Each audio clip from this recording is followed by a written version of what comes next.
apparently today they're saying that it's changed course. Did you see that, Jamie? The point where it comes closest to the sun is an opportunity for a spacecraft to take a maneuver and taking advantage of this gravitational assist from the sun. And that's why today is a very special day.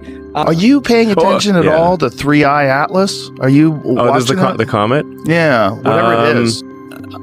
If I was aware of any evidence of aliens, Joe, you have my word. I will come on your show. And I will reveal it on the show. NASA just confirmed what Avi Loeb has been warning about for months. 3i Atlas is accelerating in ways that gravity alone cannot explain. Non-gravitational acceleration. Did 3i Atlas just accelerated and left its trajectory? 4 arcseconds off predicted trajectory during perihelion. Detected by the Atacama Large Millimeter Array on October 29th, when the object was supposed to be blind behind the sun. But they found it anyway, and it wasn't where it was supposed to be. That's the headline. But the story beneath that headline is far more disturbing, because we now have direct evidence from ESA's Rosetta mission proving that what happened to 3i Atlas during perihelion wasn't natural cometary behavior. It was something else entirely. Let me explain using data. NASA doesn't want you connecting together. Comet 67P, Churyumov-Gerasimenko, July 2015. ESA's Rosetta probe, orbiting just 180 kilometers from the nucleus, monitoring everything. Then on July 3rd, one coronal mass ejection from the sun hit the comet. Just one. Single CME impact. The result?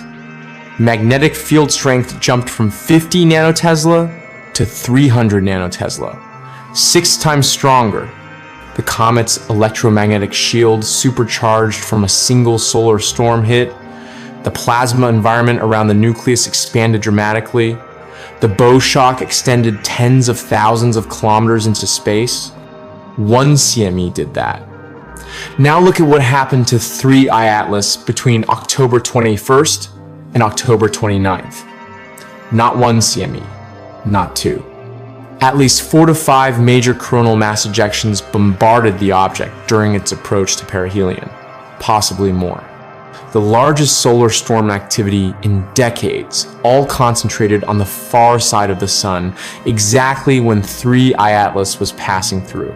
4 to 5 CME impacts, each one pumping electromagnetic energy into whatever 3 Atlas actually is.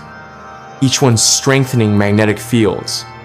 Each one ionizing gas into plasma. Each one expanding the electromagnetic environment to scales that dwarf the object's physical size. And then on October 29th, when the Atacama Array finally detected it, 3i Atlas wasn't where pure gravitational models predicted. It had accelerated non-gravitationally. Deviation measurable, undeniable. Documented in NASA's own JPL database, with updated orbital parameters showing radial and transverse acceleration components that shouldn't exist if this was just ice and rock. Here's what mainstream science says. The acceleration is from outgassing. Natural sublimation of volatiles creating tiny thrust forces. Normal cometary behavior. Avi Loeb calculated that if outgassing explains the acceleration, 3i, Atlas lost approximately 1/6 of its total mass during perihelion. 1/6 of its mass. In days. From an object estimated at 30 billion tons minimum. That's 5 billion tons of material shed in the span of a week. Does that sound plausible for an object that showed minimal tail development and maintained structural integrity throughout? Or is there another explanation? One that ESA's Rosetta mission already demonstrated, but nobody is connecting to 3I Atlas because doing so forces uncomfortable conclusions. Plasma dynamics. Not gas and dust. Plasma. Ionized particles carrying electromagnetic charge interacting with solar wind and radiation in complex nonlinear ways that create forces gravity alone cannot produce. When 67P got hit by that single CME, the plasma environment around it didn't just expand. It created distinct electromagnetic zones. The ionopause, where gas molecules get stripped of electrons. The magnetopause, where solar wind piles up against the comet's induced magnetic field. The bow shock, where fast solar wind slams into slow heavy ions and decelerates violently. Each zone has different electric field gradients, different charge densities, different plasma temperatures. And as dust grains move through these zones, they experience rapid voltage changes that can literally explode them apart. Large grains become small grains.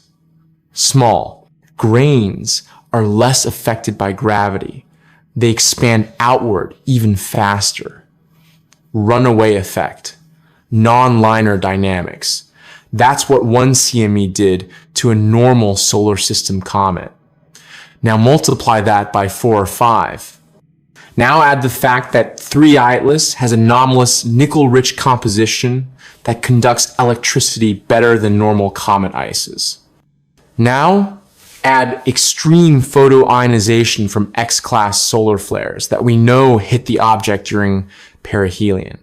You get electromagnetic forces that dwarf gravity. You get plasma currents flowing through conductive structures. You get induced magnetic fields, potentially hundreds or thousands of times stronger than what Rosetta measured at 67P. You get non-gravitational acceleration that looks exactly like what NASA just confirmed. And here's the critical detail nobody's discussing. 3, Atlas has extremely low gravity because its nucleus is relatively small, but it has massive volatile reserves, creating an enormous plasma envelope. The CO2 coma detected by SphereX was 700,000 kilometers across. That's not a typo.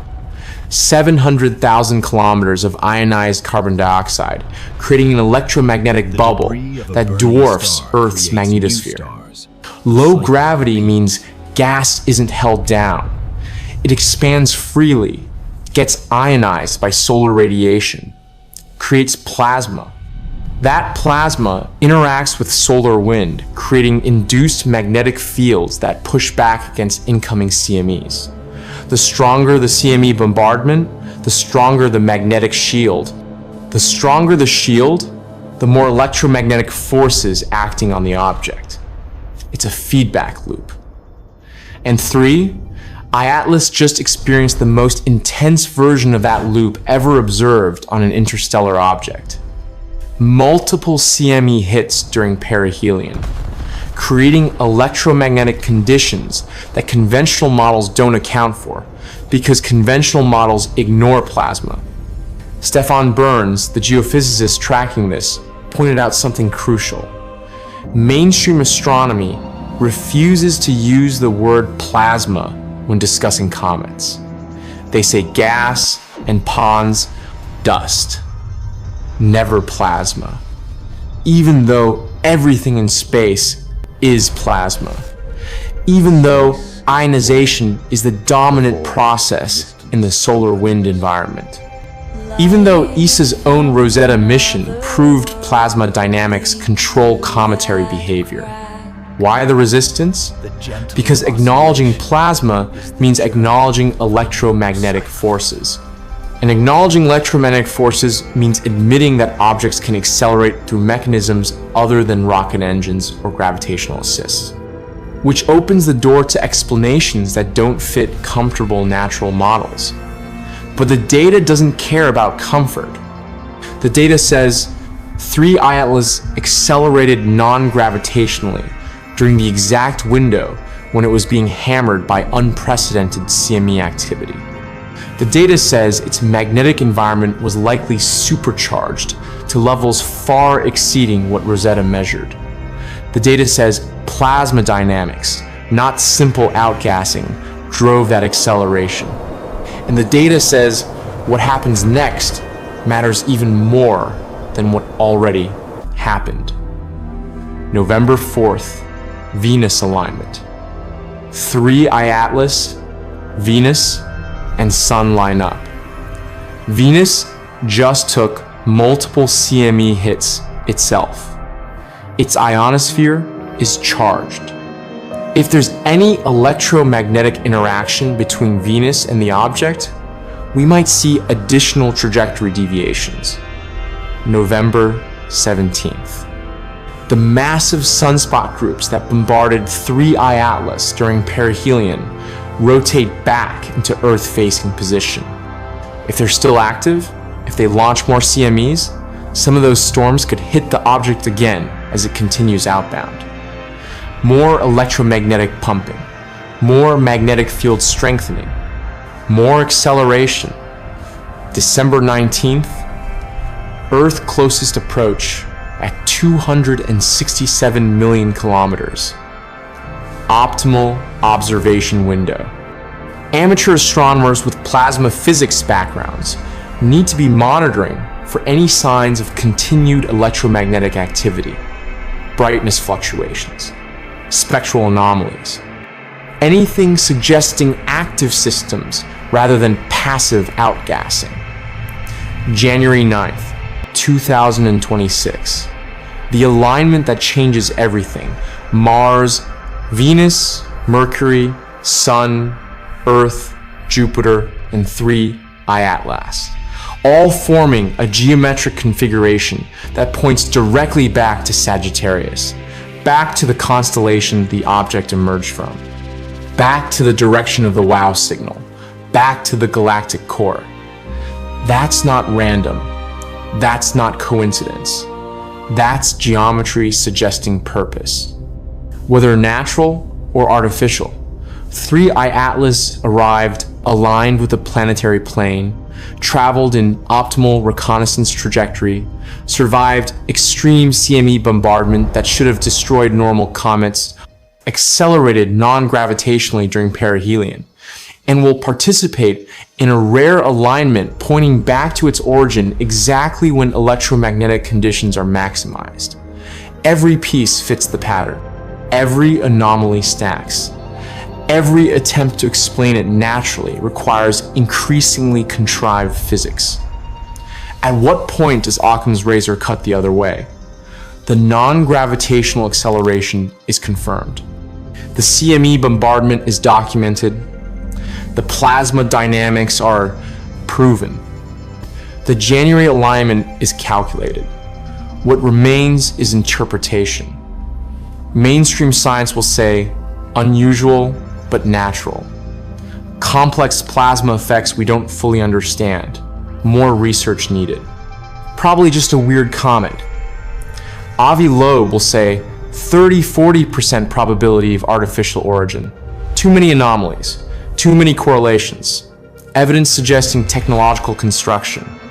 Stephen Burns will say, extraordinary electromagnetic environment created by multiple CME impacts on a low-gravity object with massive volatile reserves, producing plasma dynamics far beyond normal comets. All three acknowledge the same facts. All three agree the behavior is anomalous. The only disagreement is whether anomalous means unusual, natural, or artificial technology. But here's what nobody disputes. 3I Atlas did something during perihelion that requires explanation beyond simple gravitational mechanics. It accelerated. NASA confirmed it. The deviation is real. The question is, why? And over the next 2 months, as the object becomes visible again from Earth, as amateur telescopes track its continued trajectory, as JUICE makes detailed observations in November, as the January alignment approaches, we're gonna get more data, more measurements, more opportunities to determine whether plasma dynamics alone explain everything, or whether something else is happening. The November 4th stream isn't canceled. The investigation continues, the anomalies multiply, and the truth, whatever it is, gets closer to undeniable with every observation.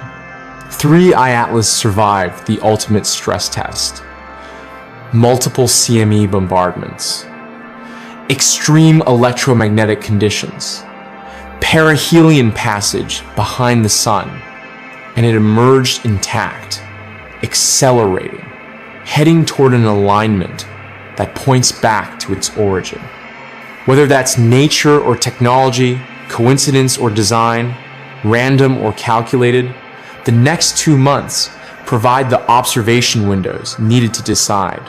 The countdown is active. The plasma is supercharged. And physics is about to force conclusions that institutions have been avoiding since July, November 4th. The data arrives. And we find out what survives when electromagnetic forces meet anomalous objects in ways conventional models cannot explain. The plasma doesn't lie. The magnetic fields don't lie. The non-gravitational acceleration doesn't lie. Something happened during perihelion that conventional physics struggles to explain. Whether that's new natural processes we've never observed, or whether it's something else entirely, the evidence is forcing a reckoning. Brian Cox says it's just a comet. Avi Loeb says it might be artificial. Stefan Burns says it's unprecedented plasma dynamics. NASA says there's non-gravitational acceleration, but won't explain what caused it. Everyone agrees the data is anomalous. The only question left is what those anomalies actually mean. And we're 6 days from finding out if JUICE observations support natural or artificial origin. 6 days. That's all that's left until the next revelation. Until more data forces harder questions. Until the pattern becomes impossible to ignore. Are you ready?